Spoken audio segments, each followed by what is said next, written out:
እንግዲህ ኮምፒውተርን ኢንፑት ተቀብሎ ፕሮሰስ አድርገው አውትፑት የሚሰጥ ነው በተቀመጠለት ኢንስትራክሽን ሴት መሰረት ወይም በተቀመጠለት ኮምፒውተር ፕሮግራም መሰረት ካለን ቀጣይ የምናየው ምንድን ነው ምን አይነት የኮምፒውተር ታይፖች አሉ የሚለውን ነው የምናየው። እንግዲህ ኮምፒውተሮች በብዙ አይነት መልኩ ሊከፈሉ ይችላሉ። በጣም ብዙ አይነት የኮምፒውተር መከፋፈያ መንገዶች አሉ። ነገር ግን እኛ የምናተኩርባቸው የአከፋፈል አይነት ከአጠቃቀም አኳያ ወይም ከዩዜጅ አኳያ ስንት አይነት ኮምፒውተሮች አሉ የሚለውን ነው የምናየው። እንግዲህ የመጀመሪያው የኮምፒውተር አይነት እኛ በየዕለት ተዕለት ኑሯችን የምንጠቀምባቸው ኮምፒውተሮች ወይም ፐርሰናል ኮምፒውተር የምንላቸው ናቸው። እነዚህ ፒሲ ወይም ፐርሰናል ኮምፒውተር በመባል የሚታወቁት ኮምፒውተሮች ዴስክቶፕ ሊሆን ይችላል፣ ላፕቶፕ ሊሆን ይችላል። ግን ያው በጣም ቀላል የሆኑ ታስኮችን ለምሳሌ ዌብ ብራውዝ ማድረግ እናንተ አሁን ይህን ቪዲዮ ስታዩ ከኮምፒውተር እያያችሁ ከሆነ ምናልባትም ፐርሰናል ኮምፒውተራችሁን ወይ ዴስክቶፕ ወይ ላፕቶፕ ነው እየተጠቀማችሁ እያያችሁ ያላችሁት። እንደዚህ ፊልም ለማየት ሲምፕል ጌሞችን ለመጫወት ለእለት ተዕለት ስራ የምንጠቀምበት የኮምፒውተር አይነትን ፐርሰናል ኮምፒውተር ብለን እንጠራዋለን ማለት ነው። እንግዲህ ሁለተኛው የኮምፒውተር አይነት ደግሞ ወርክ ስቴሽን የምንለው ነው። ይሄ ወርክ ስቴሽን ኮምፒውተሮች እንግዲህ ከኖርማል ከፐርሰናል ኮምፒውተሮች ከሚኖራቸው ኮምፖነንቶች በተጨማሪ ስፔሻላይዝድ የሆነ የሃርድዌር ኢንሃንስመንት ይጨመርላቸዋል። ይሄ እንግዲህ የሚሆነው ለምንድን ነው?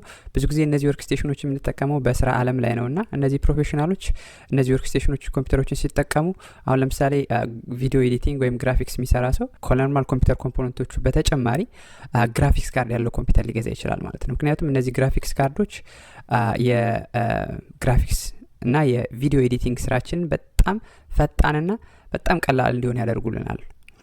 ስለዚህ ዲፔንዲንግ ኦን ምን አይነት ቢዝነስ ነው የምንሰራ ወይም ምን አይነት ፕሮፌሽናል ላይ ያለ ነው በሚለው መሰረት እነዚህ ወርክ ስቴሽን ኮምፒውተሮች ለራሳቸው ስፔሻላይዝድ የሆነ ሃርድዌር ይገጠምላቸዋል ማለት ነው።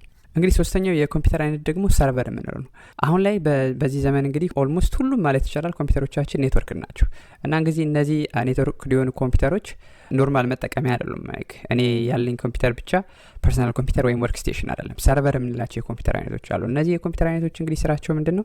አንድና ከአንድ በላይ የሆኑ ሰርቪሶችን ለእነዚህ ለፐርሰናል ኮምፒውተሮች ለወርክ ስቴሽኖች ወይም ለሌላ አይነት ክላይንት ለምንላቸው ተጠቃሚዎች ሰርቪስ መስጠት ነው። ስለዚህ አሁን ለምሳሌ ያህል ዌብሳይት ሆስት የሚያደርጉ ሰዎች አሁን ዩቲዩብ ለምሳሌ ይሄን ቪዲዮ ስታዩ የዚህ ዩቲዩብ ቪዲዮ ፋይሎች የዌብሳይቱ ዳታ በሙሉ የዩቲዩብ ዌብ ሰርቨር ላይ ነው ሆስት የተደረጉት ማለት ነው። ስለዚህ እነዚህ ሰርቨሮች ዲዛይን የሚደረጉት ምንን ታሳቢ በማድረግ ነው? ሪላያቢሊቲ። ያ ማለት ምንድን ነው? ኮምፒውተሮቹን ዲዛይን ስናደርግ ያለማቋረጥ እንዲሰሩ ነው ዲዛይን የተደረጉት። በቀን 24 ሰዓት በአመት 365 ቀን ያው ጳጉሜ 6 ሲሆንም 366 ቀን ያለ መጥፋት በፍጥነት በጣም ሪላያብል በሆነ መልኩ እንዲሰሩ ተደርገው ነው ዲዛይን የተደረጉት ማለት ነው እነዚህ ኮምፒውተሮች። ስለዚህ ሰርቨር ኮምፒውተር እንደዛ ከሆነ እንግዲህ አንዳንዶቻችሁ ልትጠይቁ ትችላላችሁ። ለምሳሌ ያለው እኔ ወርክ ስቴሽንን ወይም ደግሞ ፒሲን ሰርቨር ማድረግ እችላለሁ ወይ ብላችሁ ልትጠይቁ ትችላላችሁ። መልሱ አዎ ትችላላችሁ። ግን እንደዚህ ፐርሰናል ኮምፒውተሮችና ወርክ ስቴሽን ኮምፒውተሮች ዲዛይን የተደረጉት እንደ ሰርቨር ሳይጠፉ 365 ቀን ለመስራት ወይም ደግሞ በጣም በጥሩ ፐርፎርማንስ እንዲሰሩ ተደርገው አይደለም ዲዛይን የተደረጉትና ምንም እንኳን ፐርሰናል ኮምፒውተራችሁና ወርክ ስቴሽናችሁን የሰርቨር ኦፕሬቲንግ ሲስተም ጭናችሁ ሰርቪስ አዳርጋችሁበት ወደ ሰርቨር መቀየር ብትችሉም ግን ጥሩ ሰርቨር አይሆንላችሁም። ለምሳሌ አሁን እየተጠቀማችሁት ያላችሁት ላፕቶፕ ዌብ ሰርቨር ብታረጉት ለምሳሌ አሁን ዌብሳይታችሁ በጣም ፌመስ እንበልና በሰዓት 10,000 ዩዘሮች ቪዚት ማድረግ ጀመሩ ያንን ዌብሳይት።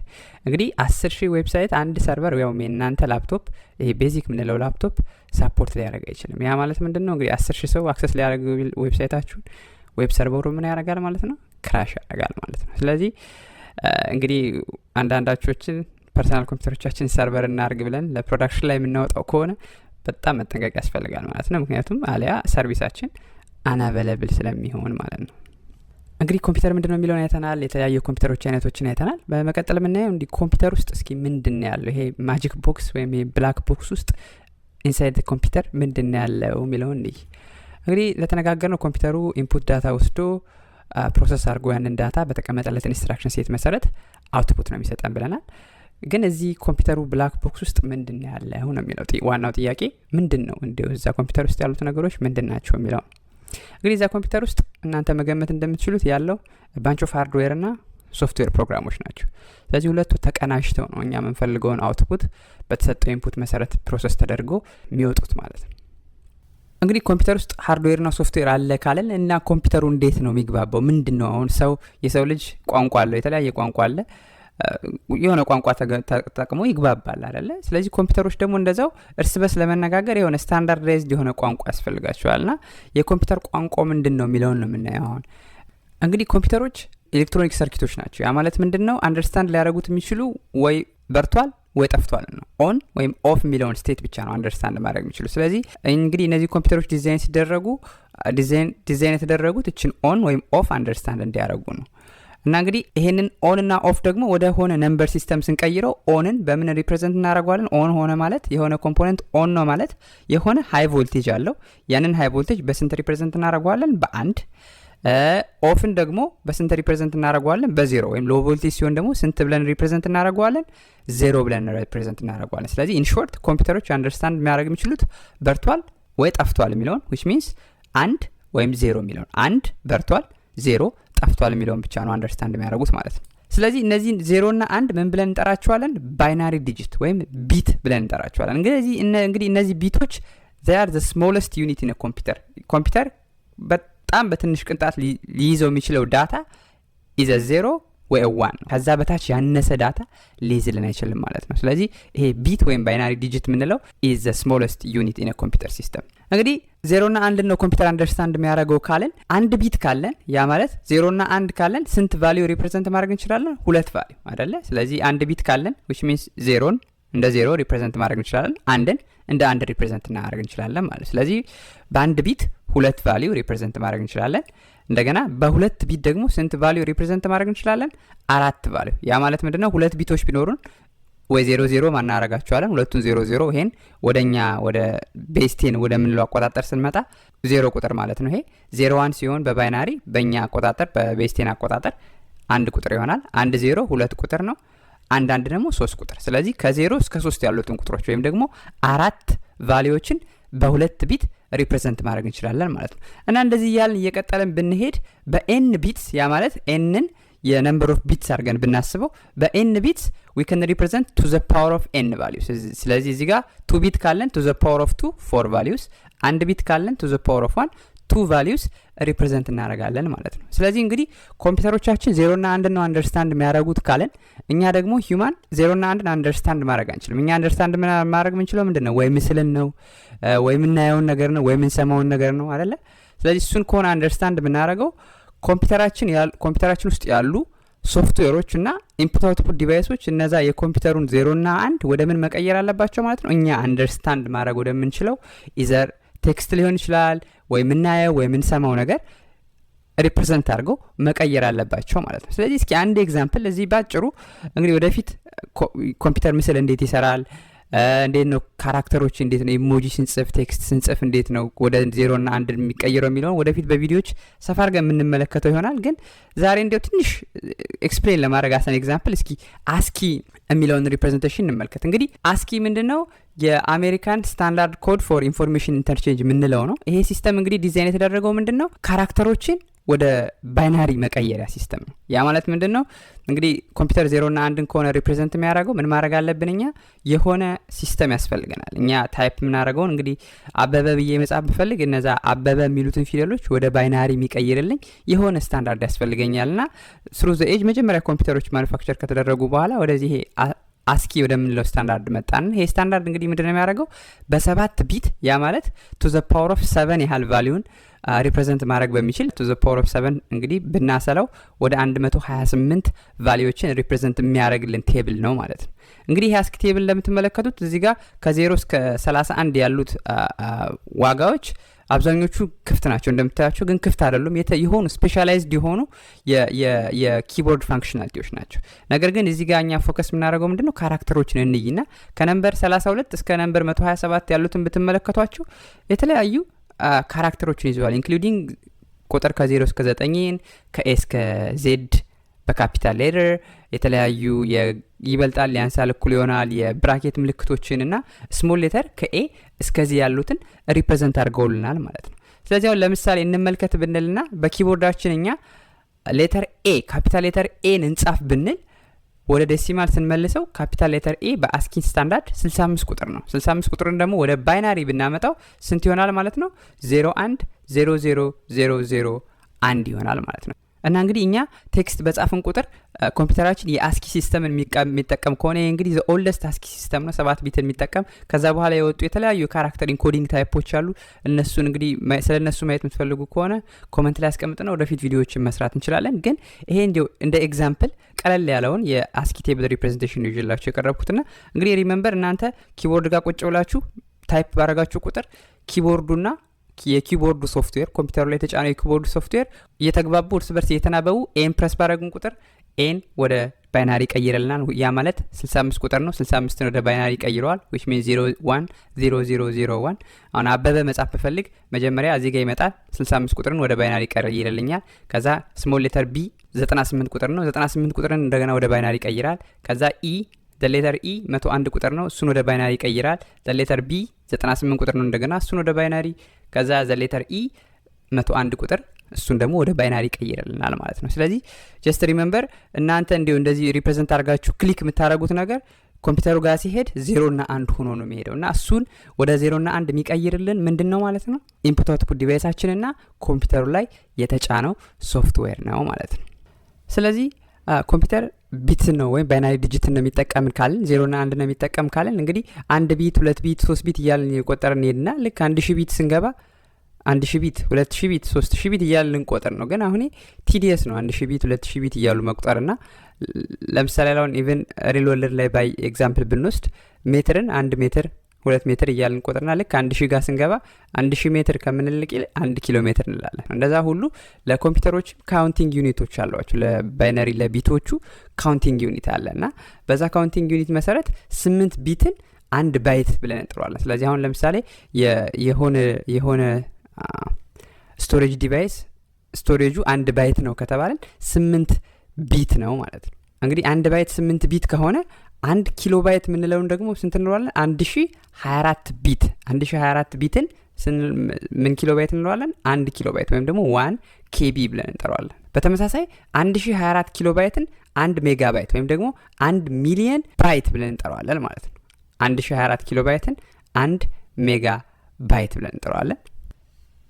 እንግዲህ በዚህ አኬድ እየቀጠለን ስንሄድ 1024 ሜጋባይትን ደግሞ ምን እንለዋለን? 1 ጊጋባይት። ስለዚህ አሁን የኔ ስቶሬጅ 1 ጊጋባይት ነው ካለ ሰው ስንት ሜጋባይት አለው ማለት ነው? 1024 ሜጋባይት አለው ማለት ነው።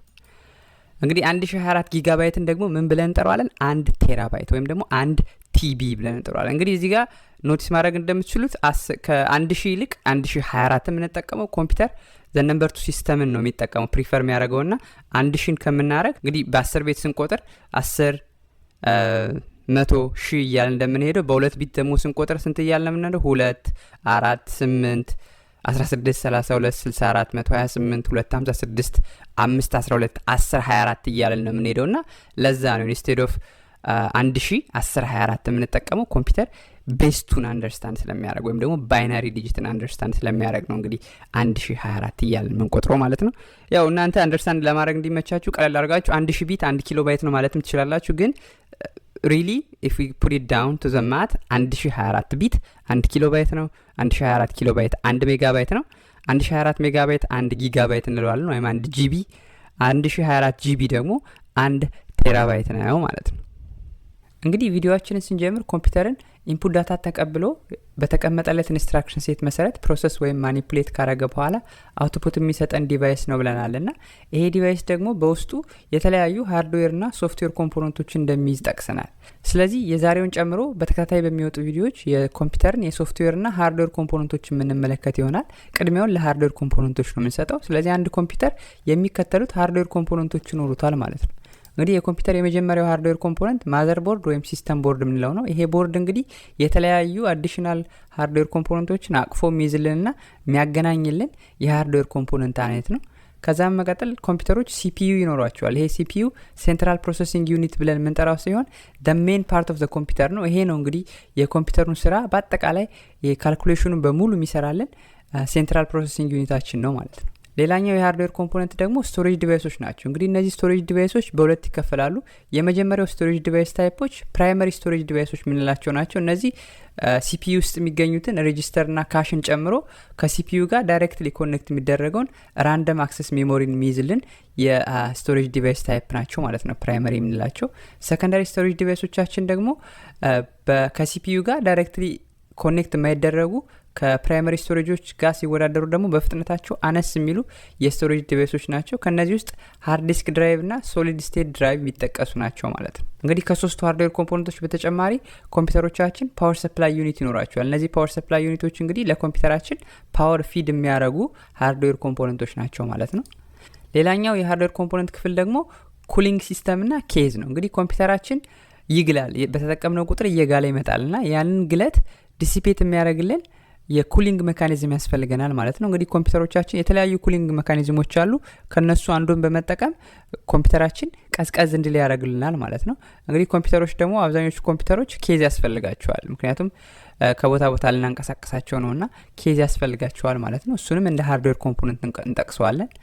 ከዛ በመቀጠል ኮምፒውተራችን ኤክስፓንሽን ካርድ እና ኤክስፓንሽን ስሎቶች ይኖሩታል። እንግዲህ እነዚህ ኤክስፓንሽን ካርዶች ብዙ አይነት ኤክስፓንሽን ካርዶች ሊኖሩ ይችላሉ ለኮምፒውተር፣ ግን ሜይንሊ ብዙ ጊዜ ኮምፒውተሮች ላይ የምናገኛቸው ኤክስፓንሽን ካርዶች ኔትወርክ ኢንተርፌስ ካርድ ወይም ኒክ የምንለው፣ ይሄ እንግዲህ ኮምፒውተሮችን ኔትወርክን ለማድረግ የምንጠቀምበት ኤክስፓንሽን ካርድ ነው ኒክን። እና በመቀጠል ደግሞ ግራፊካል ፕሮሰሲንግ ዩኒት ጂፒዩ ወይም ደግሞ ግራፊክስ ካርድ ብለን የምንጠራው ነው። ይሄ እንግዲህ ለቪዲዮ ፕሮሰሲንግ የምንጠቀምበት ኤክስፓንሽን ካርድ አይነት ነው ማለት ነው። እንግዲህ የመጨረሻው የሃርድዌር ኮምፖነንት ደግሞ ፐሪፈራል የምንላቸው፣ እነዚህ ፐሪፈራሎች እንግዲህ ካሜራ፣ ኪቦርድ፣ ማውስ፣ ፕሪንተር፣ ስካነር የምንላቸው እነዚህ ፐሪፈራል ዲቫይሶች ደግሞ ሃርድዌር የመጨረሻው የኮምፒውተር ሃርድዌር ኮምፖነንቶች ብለን ጠቅሳቸዋለን ማለት ነው።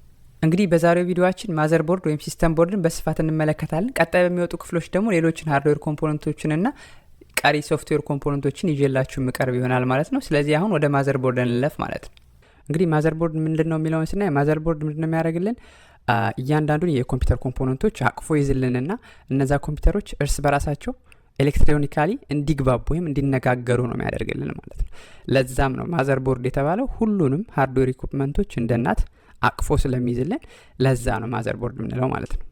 እንግዲህ ይሄ ማዘር ቦርድ የምንለው የሃርድዌር ክፍል ፕሮዲውስ ሲደረግ ወይም ማኑፋክቸር ሲደረግ በተለያየ ሳይዝ እና ሼፕ ነው ማኑፋክቸር የሚደረገው። እንግዲህ እነዚህ የተለያዩ ሳይዝ እና ሼፖችን ፎርም ፋክተር ብለን እንጠላቸዋለን ማለት ነው።